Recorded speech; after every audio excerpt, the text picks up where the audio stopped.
welcome into a very special, a very lucky episode. Top of the evening to you. Top of this Nighttime. night. You're watching the Delco Duo. I'm Jenna Meisner, one half of the Delco Duo. And I'm Monica Cryan, the most Irish half of this Delco Duo. Yeah, I actually have no Irish in me whatsoever. You're not Irish at all? Not an ounce. I'm 50% Italian, 50% German, and I'm sure there's like little things that I'm not aware of, but I do not have any Irish heritage. Okay, so no matter what, I'm the most Irish, but I'm 50. I cannot do an Irish accent. So I wasn't sure where we were going with that. I was keep like, trying. Sounded Italian a little bit. I know. It's so bad. It's so bad. So yes, it's a very exciting episode. St. Patrick's Day. We are obviously dressed You to the brought nines. in the Irish garb. Well, if you will. If we want to get real technical, this is all my husband's stuff. And that actually is authentic from Ireland. Oh yeah. This is an Irish rugby jersey. So you can see that's not football, not soccer. Mm-hmm. It is an Irish rugby jersey. And this is just a Notre Dame. That looks like, this reminds me of what they would give you in gym class. Remember? Yes, and it would smell so bad because it doesn't smell. Probably never washed them. No, it does not smell. But I went to Academy of Notre Dame, so now thinking about it, I do have a lot of Irish clothing, like shirts and stuff that say Notre Dame and things that say Irish. Look how Irish this thing is. It's so wrinkled. Do not zoom in anymore. So Notre Dame. Eugene, like any good Catholic Irish boy growing up, was a huge Notre Dame fan. So he has like all this Notre Dame stuff. His sister went to Notre Dame, and then he went to Penn State and started to be like, okay, actually I can't. Yeah, I don't like wear this. it. I can't wear that anymore. So this is, since wrinkled up, and it hangs out in our closet, and I break it out every St. Patrick's Day because it's so good. And then, of course, we have our James May mummer hats made very famous by Jason Kelce. Thank you, Jason Kelce, as recently announcing his retirement. And did you know that James May is now also retiring? He's not making these anymore. So he would make them like every so often, and proceeds would go to charity for people who wanted, a piece of Philadelphia history, not only with the mummers, but also, of course, the Super Bowl parade. And now, since Jason Kelce is retiring, he is no longer going to be making these. So me and you have both of these. Yes. And they're so special now. They are. But we break them out for St. Patrick's Day. So such a fun day. And I know everybody's probably watching right now at a bar. They can't hear us whenever we're on at a bar. Whenever we're on at a bar, it doesn't matter what we say. I could curse 50 million times to the high heavens and no one would report it because no one's actually hearing us. Hopefully you had a good day, though. The Springfield, St. Patrick's Day parade. I mean, so many different parades in Delco. Springfield's is humongous, though. Huge. And it's so cool. Hope you had a great day doing whatever you did to celebrate. Yes. Actual holiday tomorrow, though, of course. In about 30 minutes, St. Patrick's Day. Go to church tomorrow morning and absolve your sins. Okay. All right. Well, it is March, so let's get to our debrief. Yes.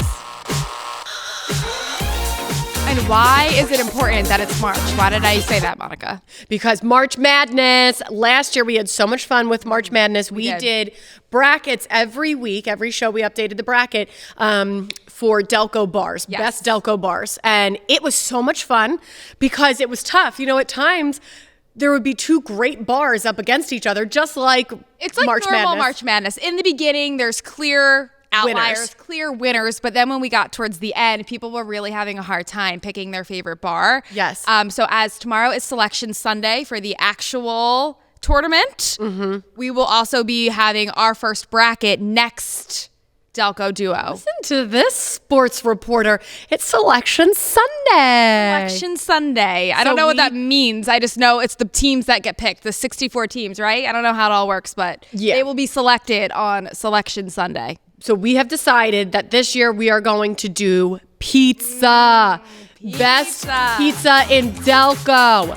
And we want your submissions for some of your favorites that you have. Email it to delcoduo@phl17.com. Just tell us the restaurant or the pizzeria that you think is best. And in location. Delco. Location always helps too, in case we haven't heard of it or if it's a smaller spot. Multiples. There's like, there were a few that I was like, Are they talking about this one or that one? So, and we'll also keep an eye out for our social media over the next week. We'll be asking as well on Instagram to, you can enter in the little question box and tell us. And we're going to have some great pizza places. I already think I know my winner in my head. I'm not going to share that. No? Yeah, no, I don't want to share it yet.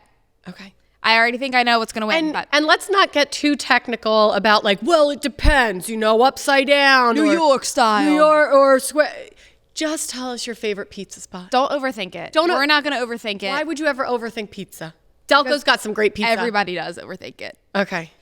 Great pizza. All right. Email us. Let's get to our first issue of the evening. What we actually have to do here on the Delco Duo is solve your problems that you submit to us weekly. So. Okay. The first one comes from Maeve from Morton. During our St. Patrick's Day episode, we always use very Gaelic names. Maeve. My husband and I always forget to take our sheets and blankets out of the dryer to make our bed before it's past our bedtime. Then we are tired and arguing about whose fault it is. Have you ever done this? So, never arguing about whose fault it is, but I've definitely healthy. We've definitely had the down comforter, like the cover in right up to when we want to go to bed. And putting the down comforter back into the cover, the duvet cover, takes forever. Is the bane of my existence, of Tate's existence. We both hate it so much. So then why don't you guys just get rid of your duvet? Because we registered for it. We were getting married and it was really expensive. So I feel like we need to get the money's worth out of it. And my sister said, do not put that on your registry. It's so annoying. And I did it anyway. And now I'm paying the price. Yes, I had it. We had a duvet for a hot second, and by the end, I think I even asked you if I needed one, and you said no. I was like, no, don't do it because it's so annoying to get the duvet in and out. I do like the cleanliness of it. I feel like it's easier to wash. It's easier to wash than a whole comforter. Yep. But anyway, we digress. Eugene and I argue about this all the time. This is just something in your life married couples are going to argue about. You took the laundry out too late. And now you guys are stuck. A lot of times my husband, he doesn't even care about the sheets or the comforter. When I put the baby's sleep sack in the dryer right before the baby has to fall asleep, he's like, why? Why would you do that? Why would you do that? We have to put because we cannot get the baby down without the sleep sack. Otherwise, he's like, what are you doing? And that ends up always being a fight because it's always me who's like, let me just throw on a real quick load. And he's like, do not put on a quick load at 9 o'clock at night. It's just not going to work. Laundry after a certain hour is a no-go in our house. I think after dinner time, I don't want to have any laundry. Okay. I think, Maeve, that's what you guys got to do is you guys have a cut-off time forever putting anything. But she forget. It sounds like they forget. So maybe they do have a cut-off time and they forget. But I feel set an alarm on your phone. Set a reminder on your phone an hour before you go to bed that the sheets are in the dryer or wherever they are, and that will help you get it out. There is no worse feeling than getting upstairs being like, oh, I've done so much today. I'm so tired. And looking at your bed and seeing it unmade. I will say, though, I tend to strip the bed and put everything in the wash, and Tate puts everything on. That's our jobs. He'll do the sheets. It's so hard to lift the bed. The bed is so heavy to get the corners. So he does that. What happened to our beds? I don't remember beds ever being. Well, when I was growing up, bed because you have a king. Yes, but also I think a lot of it's the memory foam. Remember when beds used to have springs and those things were easy. You just were flip. Now they're heavy. Now they're so heavy. Memory foam. Yeah. Tempur-Pedic. It is so hard to lift the bed. I actually was before Tate was putting our duvet cover back on and I was getting ready for bed, putting my lotion on. He's like, will you stop moisturizing your hands and grab a corner and help me? So yeah, it does get heated sometimes when we're talking about. That's what I'm saying. Maeve, yes, you'll fight about it. It just is a part of life. Coming up next, we've got another issue to bring to the table, and this one's about Wawa etiquette. Okay. And things you should and shouldn't do when you're at Wawa. Oh, okay. All right. I think we have expertise to offer. Welcome back to the Delco Duo. One more Irish thing, not sponsored, but there's this place, Ryan's Tavern. I've never been, in Annandale, New Jersey. And where is Annandale? North. Okay. It's North Jersey. You know me. I only know South Jersey. I only know the beach. Yeah, right. The shore. The not shore. even the beach. The shore. Central and South and North Jersey are to me. But yeah, so there's this Ryan's Tavern, and it's very Irish. Look how cool that is. So I I'm using my coaster. It is a coaster today. You need to get all their signage and like. I know. Well, I gotta go into talks and be like, "That's my last name." Yes. Like why is it called Crying's Tavern? It's a last name. And right. It's a but very like, who are the people? Are you related to them? Well, I think there's a few Cryan families, and it's just a name that I never heard before. You're the only Cryan that I know. Yeah, I know. It's not a common name. It's not a common name. If you own the Cryan's Pub, what is it? Tavern? Cryan's Tavern. Maybe take a 23andMe with Monica. You guys are related. I guess your husband, actually. Yeah, right. All right, let's get to our second issue of the evening. This has to do with Wawa. Wawa. Finn from Folsom writes in, when you pull up to get gas, is it okay to leave your car at the gas pump and walk into Wawa to shop? I see this so much at Wawa. So yes, much. Of course you do, because it's totally acceptable. I have a different feeling on that, but I can go both ways. It depends on the time that you're there and the day that you're there. If it's really busy and there's cars. A Saturday morning, yeah, you would think that there is an event at the Wawa gas station part.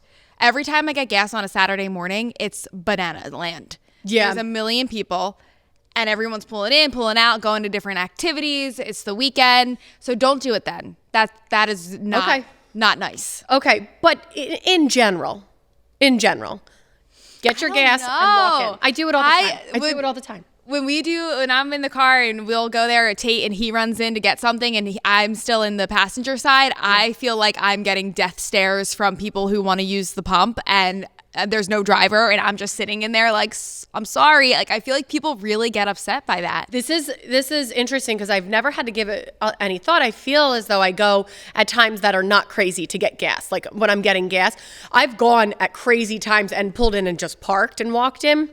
But you need to evaluate the situation. You need to be aware of your surroundings. How many of the pumps are full? Does it look like more people are waiting to get gas? If it's a packed house, absolutely get in your car and go to a spot. It's annoying. You're parking twice, but be considerate. That was the point. Before Wawa became this huge, convenience store, it used to be that you went and got gas and then you went into Wawa and you got like your coffee or whatever you needed. I feel like the gas was a newer addition. It was convenience store then gas. Right. But yeah. But when they did introduce the gas to Wawa, it was just a quick like, hey, don't forget you can get gas and you can get your coffee. I think the issue is that Wawa now has like a deli. You can get like hoagies and made food. So if you're standing there waiting for like your hoagie to be finished and your car sitting at a gas pump, that's ridiculous. You need to be just going in for There's a coffee. lot of different things, a lot of different factors. Side note, sidebar, have you ever been getting gas at Wawa and get scared the living crap out of yourself when can I say that? I said porn the other day. When the TV screen goes off, it's like Hoagie Fest. It's like whoa, it's just oh my god. Yes. Why is it so loud? Because turn it down, Wawa. Turn it down. Why don't they run that just 24/7? Why do they wait for someone to be at the pump and pay? The point. They're like, we're not running this unless you put your card in. And it's like, okay, you're just running like, it scares me every meals time. And deals and steals. I don't understand why it should just be running the whole time. But no, it's you pull up, you put your card in, it's like, welcome to. Yeah. It's like, it scares me. I will say this etiquette is absolutely clear cut. Driving through New England on the Merritt Parkway in Connecticut, they have like, I forget what gas station it is, but they have the little, like 3 or 4 pumps and then the convenience store attached to it. And there's one every so often on the Merritt Parkway, but there's only 4 gas pumps. And we did one time leave the car there to go in. And at a major roadway that's connecting multiple states through New England, not recommend it to leave the car. The whole point of those is like you pull off, you get your gas, you pull forward, and you park, and then head into god-awful. Learn that real quick. Whatever they have to go. All they have is Subway. It's literally Subway. It's the worst. I'm so sorry. I'm so sorry to do this, but Subway, please I'm sorry. stop. Who still eats at Subway? Who still eats at Subway? It's so bad. No, it's not. Didn't we stop that when they were like the tuna wasn't actually tuna? I don't know. Anyway, That's where I learned that maybe I'm so scarred from that experience. That's Did someone yell at you? Is that why you're scared? I just felt like it was really like, again, the death stares, and people were very upset because there's only 4 pumps. Wawa, at least you have like there's so many. 10 maybe. Yeah. I'm trying to think, like both sides. So many. But I don't know. I err on the side of caution. I don't think you should leave the car. Okay, let's say somebody does and you were waiting for that pump. Don't get mad at that person. There's no need for bad vibes. You are the number one person in a car. If you don't have somewhere to be, get out of the way. Yes, so I know. You're not going to get mad? But Wawa's a good vibe. Like, let's keep those good vibes going at Wawa. Let's not get mad at each other. Hold the door. That's the other number one Wawa etiquette, is always hold the door for the person coming in. The other day, some guy, it like kind of closed in my face. He turned around and profusely apologized to me, because everyone knows Wawa etiquette is people are coming and going, just hold the door as the next person comes. That's Wawa etiquette. Unless you're my mom and you hang out at the coffee island and talk to your gym friends. That's not Wawa etiquette. That is. I'm still trying to find. You're blocking the creamers. You're blocking the sugars. No, I love that. I want to talk to your mom. We don't go to the same Wawa, but I'm still looking for like my best friends at Wawa. I would love to like make friends so that I go, we talk for a little bit, and then I'm on my way out. Kids love Wawa right now. They go in and everybody always talks with them. And I'm sure they want everything because the candy's always eye level. I know. It's candy's so always bad. eye level. It's so bad. No, what they want the donuts. Oh, the donuts. So good. I think when people ask you, where's a great soft pretzel? We are going on so many different tangents right now. Wawa, soft pretzels. Absolutely. Like when you think of Philly, a soft pretzel, you might think of like a mom and pop, or like it's Wawa, unfortunately. It's Wawa. It's buttery so goodness. Good. So good. Okay. So anyway, that's it for Wawa etiquette. Get a pretzel. Apparently, don't hang out by the gas pumps. No, don't do it. Hold the doors. Coming up next, one of our own issues of the evening. So you'll have to stay tuned to find out who's got a problem. Stay with us.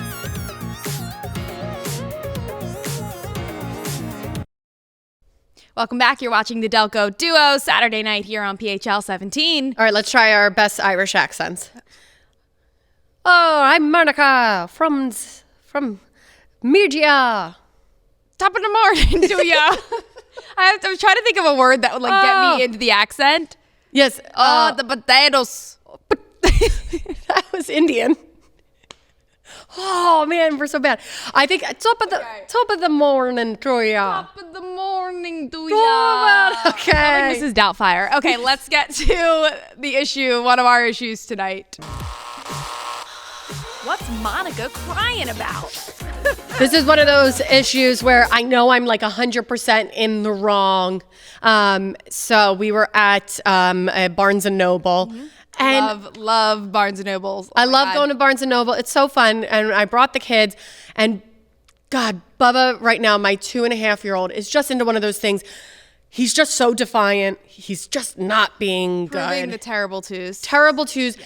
And has to do like every worst case scenario is what he gets into. So my husband literally goes, "Man, watch Bubba. I'm gonna go get like the gift." And I'm like, "Okay." 2 seconds, I turn away. This kid has managed to get the most dangerous thing at Barnes and Noble and drop. He gets a candle. I was gonna say, what is dangerous? That's what I'm saying. What trouble can you get into at the bookstore? Why could you not just drop a book? Like he was handling all these books. Doesn't drop that. I didn't even know they had candles. Like what? Why do they have candles? This is not Bath and Body Works. This is not like why do we? This is not Yankee Candle. That's what I was like. I was like Barnes and Noble. Why do you have candles? How big was it? It was a huge candle. It was like a really nice candle. I guess you want to, you're reading a book, you want to set the ambiance. But anyway, I'm telling you, he had picked up so much stuff, and I was putting it all back. And then the second he gets a candle, and what did you turn around to do? I went to look at the bookmarks. So I wanted to get my mother-in-law a bookmark, and bam, shatters all over. And you know how the candles shatter all over the place? They shatter all over the place. Did everyone look? Everyone looked. Oh, that's and I can tell some people were like this, and I was like, oh my gosh. And then he keeps trying to get after it, but there's glass everywhere. No. So I'm picking up glass with my hands. This woman at Barnes & Noble was the nicest woman I've ever met. She comes right up, and she's like, I don't need you to be cutting your hands. Do not worry about this. She brought a broom out, cleaned it all up, and I was like, okay. I said, well, I'll take this up. I'll pay for it. And she goes, no. You do not need to pay for this if you're not bringing it home. That is really sweet. She was so sweet. It was so nice. But so I guess it brings me back to etiquette. do you, if your kid breaks something, are you offering to pay for it? I think you always offer to pay for it. That's just what it's been for years and years and years. But I do think that that's kind of not a thing anymore. Like, I do feel like it depends on what the item is. Now, if it's expensive, I'm sure the store is like, yeah, you have to pay. Right. But if it's a candle or like a vase or something that's, like I'm thinking of like Home Goods, like all the breakable vases and stuff they have. Yes. I think that you don't really often pay for that stuff anymore. Right. Depends on the store. Yeah, I just was like, Depends on the store. I'll be honest. So she said, I said, oh, I'm going to pay for this. And she says, no. If you're not bringing it home, you're not paying for it. And I thought to fight her on it and be like, no, absolutely. But then I was like, I'm not. If she says I don't have to pay for this, right, she said, I'm not going to. I would rather not. So Eugene obviously was upset by this. So let's roll reversal here. He's looking at bookmarks. Bubba drops the candle. Are you mad, or are you like, things happen? I just don't think that would happen with him. He's so much better at getting to the kids, and me, I'm just like, la, la, la. So, that would not happen under Eugene's watch. Ugh. And God, that kid, I know. Give you a run All the parents out there, 2.5 years old, is just next to impossible. They don't listen to a word you say. They're so defiant. Everything you say, they do the exact opposite of. Well, at least she didn't have to pay for the candle. That was very nice. Really Thank you, Barnes and Noble. No worries. Your guys' books are so expensive. We ended up spending like $100 on 2 books. It's fine. You made up for it. We did. All right, let's get to our Delco trivia tonight. Of course, staying with St. Patrick's Day. What 2 families were key to the growth of the Irish population in Delco? Oh man, this is so Not cool. the Tussonis or the Meisners. No. Okay, welcome back. What 2 families were key to the growth of the Irish population in Delco? This is getting real historical, and I'm sure there's a lot of families that are like, we were. We were. So it is the Kellys and the Donahues. The Charles Kelly donated the land and helped finance construction for Charles Borromeo, the oldest Catholic church in Upper Darby. And this is so interesting. The church provided a place of worship for many Irish Catholics who fled Philadelphia after anti-Catholic riots in 1844. And Donahues, I'm sure you guys all know, a lot of their funeral homes. That's the Donahue family, the funeral homes. One on Westchester Pike. And I think it's so interesting because if you look into this history more, the Donahues, they had a vacation home from Philadelphia. Their vacation home was at Westchester Pike and Lynn Boulevard in Upper Darby. Wow. And that's just funny to me. That was their vacation home from Philly to Delco. To Upper Darby even. That's not even that far. I mean, we're talking a matter of 20 minutes. So really cool history. But yeah, I guess, since the Kellys, it was the church that brought in Upper Darby that brought all of the Irish Catholics. Right, and I think the Donahues also a lot of Irish funerals. At the funerals. So really, really, really cool. I was surprised it wasn't the McGeeans. That's my grandmom's side. There's a ton in Delco. I know every McGeean's like, what? It's not us? Oh my gosh. All right. If you want to get in contact with us or you want to send us issues, comments, concerns, questions, or the March Madness pizza debate, Delco Duo at phl17.com. Thanks for tuning in. Happy St. Patrick's Day. What's left of it? Like a minute. No, it's tomorrow. tomorrow.